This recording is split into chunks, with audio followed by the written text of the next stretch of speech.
Not Alicent finding out that she played herself this episode and it low-key being fantastic to watch. So hey y'all, it's your captain for all things creative coming at you with this House of the Dragon Season 2 Episode 5 review. If you are new to this channel, welcome. Please like, subscribe, all that good stuff. And if you're returning, thank you so much for rocking with us. We get into a lot of things. And this episode, it was, not as dramatic as the last episode in terms of the dragon fights, but it had a lot of moving parts that are important to talk about. So let's get into it. So, remember that our realist girl, Rhaenys, is gone. Pour one out for her if you can. And the blacks are just having a bunch of moments of silence for Rhaenys at the start of this episode. First, we spent a little sad time with Lord Corlys. And our sea snake is in shambles this episode. He's so gone down to Driftmark. He is walking around like a zombie in his sackcloth and ashes realness pajamas. He's dropping like single tears of grief since his bae is gone, and his house is just real empty now since Rhaenys is off to glory and in the bosom of Abraham, and Lord Corlys really can't take it. So then you see Rhaenyra having her moment of silence and also serving face and sadness on Dragonstone. And the look on her face is that she wants revenge, and she will get her lick back as soon as she gets a chance. Another scene with the small folk down to King's Landing. And this episode, Hugh Hammer's perspective, again, is just more representing the people, even though he is going to be, a dragon rider in the future. But you see the Greens fumbling their propaganda machine big time now that Otto Hightower isn't there to properly lie to the people. So these green fools decide to parade the dead dragon Melee's head around and say that Aegon slew the traitor dragon. But that parade did not give what Kristen Cole thought it was gonna give, right? Since the people are just shooketh. They're basically parading a nuclear warhead around town, bragging about, how they intercepted this big weapon of mass destruction. And people now know and see that Rhaenyra already sending these, dragons that could, destroy them all and burn them all from Dragonstone. And they're seeing for themselves that a dragon got, which they didn't even know because they thought that dragons were gods. And they're like, wait, this is actually just meat? What's going on? So they are scared, and they know that Rhaenyra's going to get her lick back for the Greens. And taking out, one of her dragons did not impress them because they already don't have groceries like a lot of Americans. It's a lot of parallels. But now they got to worry about these weapons of mass destruction based dragons, and they don't want to see that mess, needless to say. So the people are not impressed, and Kristen Cole is mad that they're not happy over his victory at Rook's Rest. And really, this whole show, there's no true victories. Yes, there are people that win little battles, but everybody loses in this war, so they're all given the vibe that they want to leave the city or just throw the whole city away before Rhaenyra comes and burns it down with future dragon attacks. You see Alicent and her faces and horror all episode is just hilarious because she knows what she did. She knows that her side ain't right, and now she's acting all surprised that everything is falling apart and bad things are happening. So Alicent is looking at the parade, but then she peeps Aemon with Aegon's knife that got the Valyrian prophecy that Viserys passed down, and it has the Valyrian when you put it in the fire and whatnot. And she does a double take, I know that's not what I think it is. So she starts, doing her suspicious stare down at Aemon, but Aemon is paying her dust because she wants to know what all happened while they were gone. But she also has to go see about Aegon, since the army is shown sneaking in Aegon's open air casket to the palace. So everybody starts doing triage at this point because of the whole catastrophe. We see the Macers get to trying to, fix up Aegon. They ripping off the armor that's burnt to his body, and he's half dead, burnt up. And that Valyrian armor, even though it looked bad on him, it saved him from death, because he's on death's door and he was looking like a disgrace in the armor, but it really saved his life. So that armor did his job. Aegon is still alive, but he is very, very down bad, right? So then Alicent goes to Chris and Cole to ask him what happened. And of course, he's on his like OCD, trying to keep up appearances about, cleanliness. And he's like cleaning his sword, sharpening his sword and whatnot. Because he knows he also been messing up. And he's also not snitching anymore. Like, Alicent thought she had a friend. And Chris Cole's like, you thought I was feeling you? No. Like, yes, I'm a munch, but I'm not a snitch. Because he saw Aemond, I guess, almost try to kill Aegon. And he just goes where the power is. Because he's not loyal. And he basically just doesn't tell her anything. It's like kind of ignoring her. So you see the Blacks pressing Rhaenyra to avenge, the crown for Rook's Rest. And Jace is the MVP of the Black side this episode for sure. He gets to complaining to Baela that he's being hidden and coddled. So he gets the idea to go see the Freys to, get that bridge that Robb Stark had died for in Game of Thrones, right?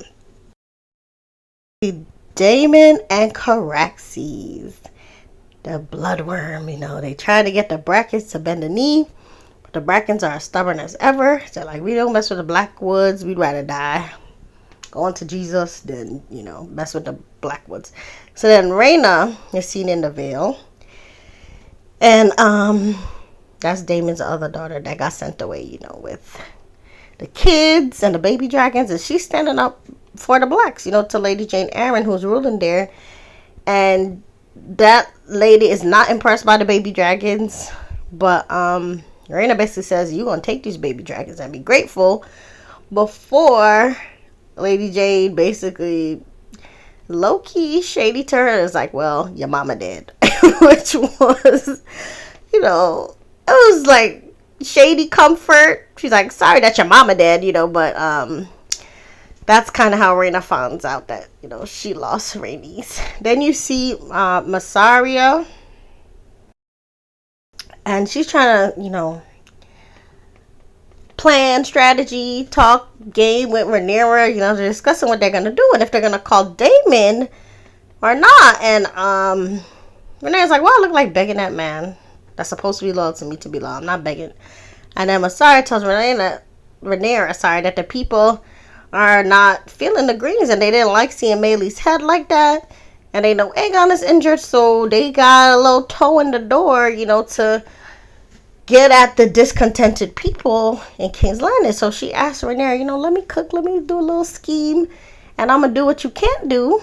And then you see Mysaria send this girl that's like Little Red Riding Hood coded, to go mess with the people. And I believe, she's going to just keep stirring up rumors and discontent and mess with their food even more, right? So then this is the bad seed. Daemon is up to no good and just falling apart in Harrenhal. That's not even the word, because Daemon is at Harrenhal and he's like getting it in with some new Targaryen woman, and then we find out it's his mom's Alyssa Targaryen. And all I thought is, what in the Oedipus complex hell is happening here?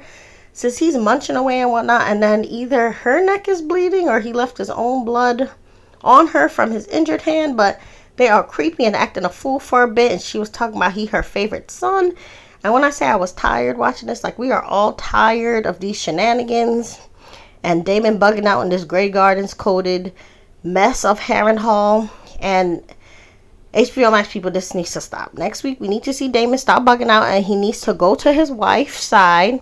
He also needs to trim his ends, since Aemon, his hair is all beautiful and he's looking better and better, while Daemon is getting more raggedy each day he stays in Harrenhal, for real, right? So then we see Daemon eating or just sitting next to Simon Strong as he eats, and Alice Rivers looking on disapprovingly, like she's even getting tired of Daemon. And then we see back by the green side, Aegon is doing bad, right? And the Green Baster gives Alicent a rundown of Aegon's injuries, and the verdict is that he's doing bad. And he's very Viserys based, with like All his skin is awful, just like how Viserys was looking at the end of his life. And then they get to talking about who can be regent, who's going to rule now that, Aegon is out for the count. And Alicent just knew that she was going to be the leader, but she didn't know that she was the clown, because all she's fit to do is be head clown in King's Landing.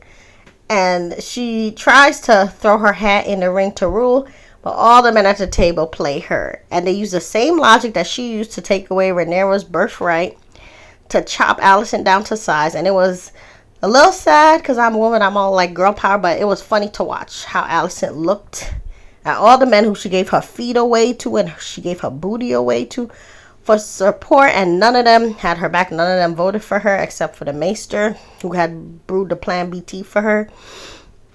And Alicent just starts disassociating in the chair as Aemon moves his little ball to the king chair and starts running things.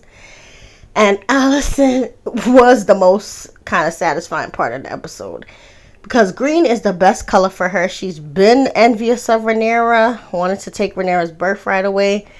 And now, as she thought that, she could covet more power and get it, she forgot to remember that she cut off the lines for the women to hold power in the kingdom. And Larys said, we just went through all this trouble, to prove that a woman can't rule, and to prove that Viserys didn't want Rhaenyra to rule. So why would we put our own queen on this side? Like, that makes no sense, And then she realizes that giving away her pum pum and her toe jam got her nowhere, because she's not nobody's Cleopatra or Helen of Troy.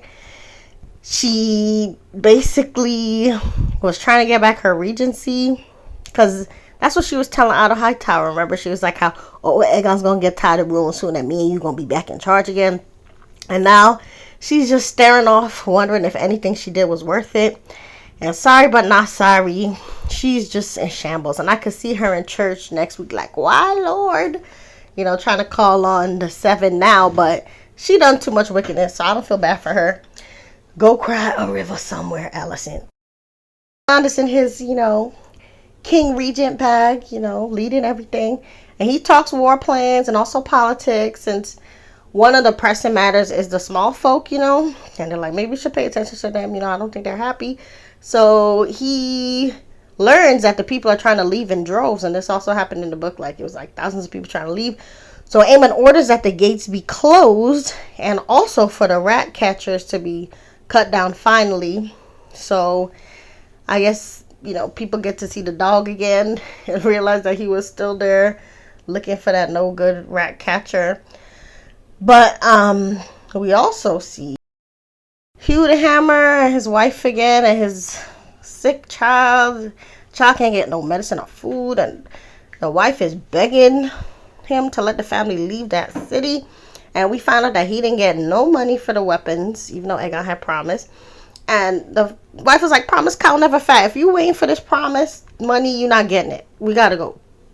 And then Kristen Cole kind of finally doing his job by, being in the streets, cutting down the rat catcher's body and whatnot. And then Alicent has to come to him to his job. And so things are bad with them, because he's not coming to her chamber if she got to go out there in the street. And Alicent presses him about only being loyal when he's down to the sheets, but not in the Red Keep streets.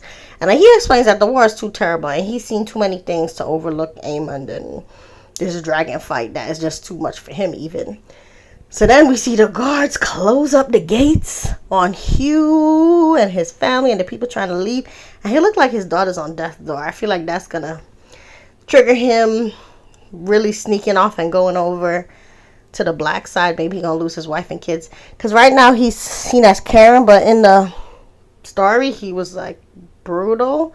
So I think once he loses his wife and family, he's gonna turn brutal and be like, I'm getting out by any means necessary, I'm doing anything. And his heart is probably gonna die with his daughter and his children, right? TJ's the black MVP this episode, begging the Freys for control of their bridge. And then they basically ask for a dragon to protect them from Vhagar. And also they want Harrenhal in exchange for bending their knee. And they do bend the knee eventually, but they did try to play in Jace's face first and talk about how they're only afraid of Vhagar. But he got them together real good by saying, How are y'all scared of one dragon miles away when I got a dragon right on your tail right now, and many more where that came from? So they fell in line, and Jace did real good. He's just like shining this episode.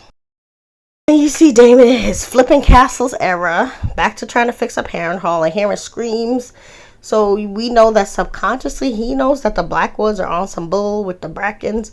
But he's playing Stevie Wonder to the drama. But that castle and the weirwood trees are sending him creepy voice notes of the women and children crying out on his account, while Alice Rivers is watching him freak out too. So then Alice Rivers tend to Damon's hand wounds.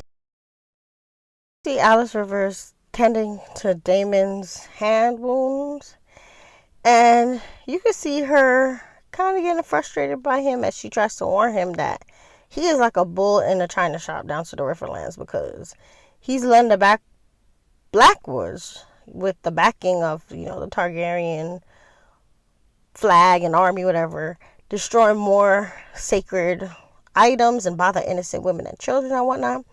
And he acting like he don't care. But again, he was hearing those cries and voices. And then he in turn warns her about Aemon getting into power and saying that she gonna want to, be rid of Aemon if Aemon comes around and really starts ruling everywhere. And that's really funny because Aemon is supposed to be Alice Rivers' boo, at least in the book. So I thought it was funny that David kind of has this kind of foresight. He kind of sees the future a little bit. And a lot of his plays are correct when he's like, Rhaenys, you should have, smoked them all when you saw them crowning Aegon, or even, when he was asking Rhaenys to go double team on Vhagar, right? His plays are actually things that are like accurate, but he got the Targaryen cutthroatness to the max, so he always sounds like he's a little too, hot-blooded and whatnot, but he's also speaking sense, and Alice also tries to provoke him by talking about his mama, after he had that weird mama dream. And I think that scene was hideous, but shout out to Damon, for resisting Alice a little better this episode, because he's looking at her like, stop messing with me, and you could tell he's protecting his witch virginity from her. And he's like, that old school Maya song, like, I can't let you get the best of me. Even though you get into me, you can't get the best of me, right? So after telling Alice that Aemon can't rule, and he, gets to saying his own ambition clearly to Alice, and he basically says he's gonna rule as king, and Rhaenyra was free to join him as his queen. But then he finds out, that the Blackwoods did end up beating the Brackens, and then he offers to throw a party for them in the halls of Harrenhal. But who knows if he's gonna really get the party in there, because people could catch pneumonia and all kind of thing down to them halls, because they are raggedy. So next you see Baela get another scene, and it's nice how they're trying to give Baela and Rhaena more to do this episode, but they bet not give Rhaena Nettles' plot, because I'll be very mad. I want Nettles.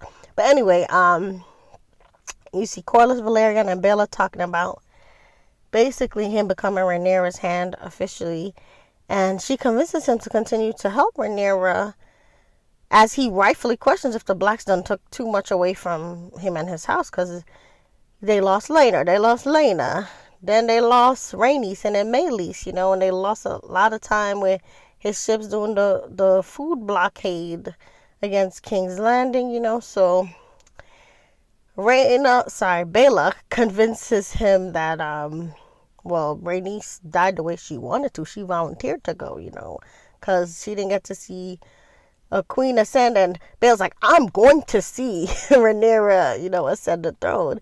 And, she kind of lights a fire in Corlys again. And then Corlys says that, you know what, you impress me. I should make you the heir to Driftmark. And she says, nope, get somebody else to do it. Because she says, I'm about that fire and blood life. So I want war like my daddy, Daemon. And she says that he needs to find somebody that's, more salt and sea based instead. Because we know he has them bastards, Adam and Alan. So one of them, who's always down to the shipyard all the time, is better suited, Rhaenyra pull a queen move by sending that problematic small councilman, Sir Alfred Broom, to Harrenhal to go get Damon, and his guilty conscience spoke out. He's like, "Are you sending me away because I be acting up?" And she's like, "No, no, no, never that." But I think that's part of the reason too. But she's like, "Listen, go talk some sense into Damon. Let him know, that I'm still his queen. He needs to help because he is good with strategy in terms of like military stuff, and they would be a good duo, with her doing the political stuff, and then they got the dragons, but Damon needs to just mastermind a little bit more and scheme a little bit more for them." Damon getting waking up in Harrenhal again, but this time it's the Brackens and their Riverlords come to complain, and Damon is too through. I hope he leaves because we're all tired of these scenes, and he's getting tired of them too. And then when they press him about, letting the Blackwoods ransack everything and destroy sacred temples and bother them, Damon is lying and saying, "Well, I don't know what y'all talking about. We didn't really back them doing that much, And they say, "Well, you done killed a baby too," because they know about Jaehaerys. And he lied, talking about, "I ain't do that. Where you heard that from?" Whoever said that need to answer to me. They're like, "All of us are saying it, so what are you talking about?" So then he gets to see the ghost of Lena, and she asking him, what's going on with our kids? Why are you not being their daddy? So everything is telling Damon that he got to go see about his family, right? Then you see Masaria's little agent of chaos, her Red Riding Hood outfit, going down to green territory, and she drops Masaria's name at the gate to enter, and it works. So Masaria's name still has some power down there. And then you see Aemon having a little scene where Helena sneaks up on him and asks if everything is worth the price of him ruling now. You see Aegon again in bed looking like Viserys, crying for his mommy, and you do kind of feel sorry for him, because all he wanted was to mind his business and be a menace privately, but they forced him to rule, and he did everything to please his mommy, and it didn't even work. And Alicent does like a half-hearted bedside visit, but she's not the best mother by far, so she don't even stay through the night with him or do some proper prayers over him for his healing. And for a fake holy mama, she's really dropping the ball, because do you know how much olive oil and blessed oil and holy water will be being sprinkled on me if I was laid out and on the sick and shut-in list like Aegon, if my family had a say in my healing journey? But Alicent, she's not doing much for Aegon. She's not really as holy as she acts, and I bet her prayers can't even make it up past the roof for the Red Keep, because she's not really like loving or tending to Aegon like spiritually or maternally. And you could tell she just wanted the power for herself and away from Rhaenyra with her envy, hence the green outfit, and she not fooling nobody, and it's just a tragedy. Then you see Jace have a scene with Rhaenyra, and he says he hopes she's not following behind Visenya, and they get to talking about dragons, and Jace puts forth the dragon seed idea, since he reminds Rhaenyra that they have mad dragons, both tame and wild, sitting on Dragonstone ready for new riders, and I was pumped. I need me some nettles and sheep sealer. And of course, they're going to set up Sea Smoke and Silverwing and Vermithor for sure. But I'm ready for it all. So I said, you better go ahead and keep having good ideas, Jace. He's looking more and more like his strong daddy each day. And the episode goes off here. So say what you thought about it. Be sure to like, share, and subscribe. And remember, you're the master of your fate and the captain of your soul.